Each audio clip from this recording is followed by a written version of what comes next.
The talk in town here in Ekiti is who becomes the successor to Governor Ayodele Fayose. Well, several parties already knowing who their candidates are, including his own party, the incumbent party, PDP. The candidate of that party is his deputy, which a lot of people had said he had a hand because he said he's anointed candidate. And he's here with us in the studio, the deputy governor of Ekiti State and the candidate of the PDP in the Ekiti governorship race, Professor Kolapo Olusola. Many thanks for coming on the program tonight. Thanks for having me here. A lot of people will see you as an unusual politician, someone who is trained to politics. You are in the academic, and a lot of people wonder whether you have that capacity to run for this office. That's a lot of question from your critics. Do you? Thank you. As a professor with 24 years teaching experience in the academics, and not only that, I've mentored so many people. So I believe I already have the required background, the intellectual capacity, and the exposure even to govern the state as governor of Ekiti State. Really? Because, I mean, it takes more than just being a professor to be a politician in Nigeria, especially being a governor. A lot of people believe that you were handpicked by the governor. Are you worried about that appellation that you've had, that you are the governor's boy? Well, you call it an appellation, right? Remember that we have so many examples of people in this country and even beyond the shores of this country who have been supported by their mentors, by their leaders, even to become governors, to become deputy governors, and so on. I mean, so many of them. Look at Edo State, for instance. So will you call Obaseki Oshemole's boy? Ambode is doing well, right? Our leader, Ahmed Tinubu, supported him. So it's not a crime for my governor, my leader, under whom I have served for close to 4 years now, who has mentored me in the art of governance, who has given me enough exposure, coupled with the experience I've had from where I'm coming from. It's not a crime for him to support me, having seen the unique qualities, having observed the unique qualities in me. And I believe he has not seen that. He will not say, well, I'm ready to support him. So if I'm Fayose's boy, good. The most important thing is that Ekiti State comes first. My performance is what matters. You are somebody's boy. I'm a father's boy. You are father's boy. Good. Thank God you have a father, right? You can have fathers. I have a political father who is Peter Abdel, and I'm proud of him.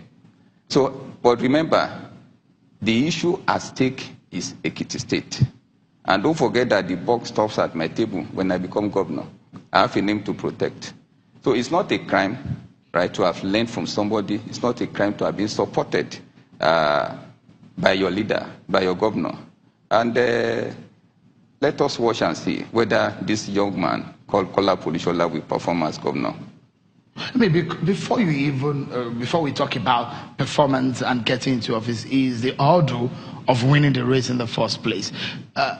Governor Fayose's name is not going to be on the ballot. Your name is going to be on the ballot. And the question is, what are you going to be telling the people of Ekiti State about someone like Dr. Fayemi, who was a former governor? A lot of the people will talk about political structure. Do you have it? I have it. Really? Yeah. Now, don't forget that when you talk about political structure, it starts somewhere. I am already part of a structure. We have a base. We have a structure on ground. And I'm proud to say this also, that I belong to the Ayofayoshe political family. Go to Lagos. You can't become governor of Lagos State without belonging to the Tinubu's political family. And what we are seeing is this. We are talking about continuity agenda, right? Continuity of good development, continuity of excellent performance in education. Don't forget, I have been his deputy governor of Ekiti State for the past 3 years, 6 months now. And by the grace of God, I've been asked to manage the Ministry of Education, to oversee the Ministry of Education. Today we have history. We have made history history has been made. Ekiti State came first twice, back to back, 2016, 2017 in ECHO, which has never been before. Before, it has always been 29th position, 34th position, 18th position, and very poor percentage passes in WAEC. As a last exam in 2017, Ekiti State recorded 73.86%. So if I've been able to do well in education, and beyond that, I've also been able to do well in other areas that have been assigned to me by my governor. Definitely, I'm well prepared for this assignment. And the structure is intact.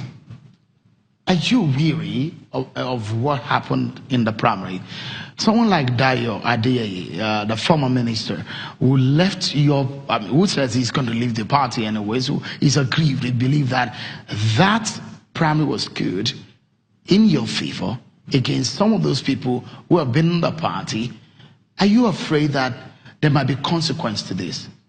Well, let me correct something there. He said it's skewed in my favor.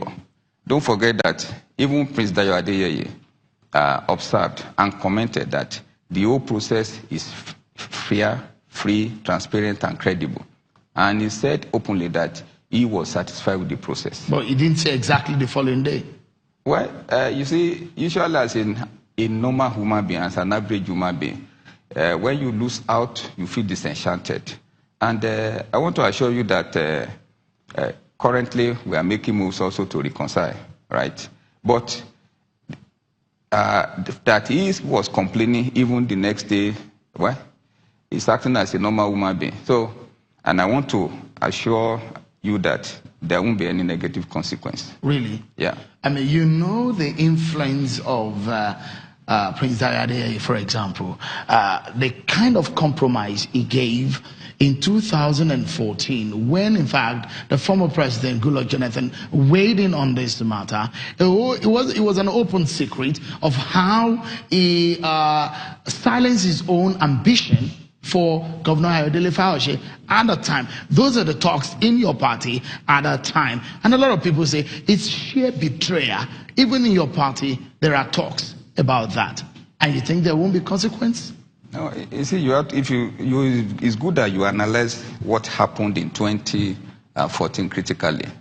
You said the sheer betrayal. No, I believe if you look back and look at what happened, right? Everybody wanted to contest. There were issues of people talking about consensus. Well, Governor Fayose then said, look, he didn't want consensus. He wanted everybody should go out and contest, right? I think Dayo Adeyeye made a choice then to step down, right? He made a choice to agree that, well, he is ready to allow peace, to allow peace in the party, to allow for peace in the party. And coming around this time around, everybody was given the opportunity to contest. And don't forget that I, as a person, have a right to contest. And if I have a right to contest, it will be illegal and wrong to stop me from contesting. So if I've contested by the grace of God and I'm much victorious, I don't think that should be an issue. But you believe that there is a clear case of political godfatherism playing out. Do you think so? Well, you see, when you talk about political godfatherism, to me, you are here in every contest. Maybe you go for a UJ contest or whatever, you have a right to support anybody, the one you love. Am I right? You have a right to support anybody. So if Governor Fayose has supported me, he doesn't actually go for political godfatherism. It is his choice. He has a right to support a candidate, and that's what he has done.